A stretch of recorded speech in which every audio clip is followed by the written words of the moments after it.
that it was real when my dad received a confirmation from the clinic that he was infected by COVID-19 on the 29th of June.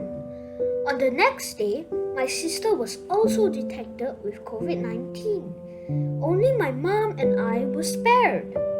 Both my dad and my sister had to quarantine in their rooms, and that left my mom and me alone in the living room. During that time, I witnessed that my mom was so busy preparing meals and did all the house chores, and thus I volunteered to help her with some of the house chores. On the 6th of July, midnight, my father's condition worsened, and my mom had to send him to the hospital, as there were no ambulance available at that urgent moment. A few days later, my mom was also confirmed positive and had to be hospitalized too, in Hospital Kuala Lumpur. It was followed by my sister, who had to quarantine herself in her bedroom.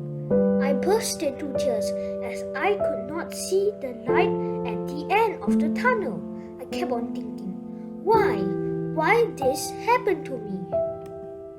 However, there was a gentle voice in my heart saying firmly that everything happens for a reason, and thus I gained the faith to face my difficulty during the pandemic. I was the only blessed person not infected in my family. In order to stay safe, I had to stay alone in my own bedroom so that I could keep a distance from my sister. My bedroom was the only safe place I had, and I spent most of my free time attending school, online classes, and as well playing online games with my friends. Although I was fearful to be alone, I am thankful that I have my laptop with me, as that helps me to communicate with the outside world. I am also thankful that my friends and my godparents, who had regularly and some even daily video conference call with me. Last but not least, I am thankful for my neighbors, godparents, and my friends who delivered food to my home door. I am thankful for everything. There was one night before my bedtime, I began to think of my parents, and I started to worry about their condition. What if they passed away? What if I could not see them anymore? I thought to my mind, and I started to cry. I miss them a lot. I also miss the time where we were eating meals together happily and also playing board games together. I miss them. Luckily, God answered my prayers. My mom was discharged after spending 5 days in the hospital, and my dad was discharged 10 days later. However, they still had to be quarantined in their own rooms, and I could not hug or kiss them.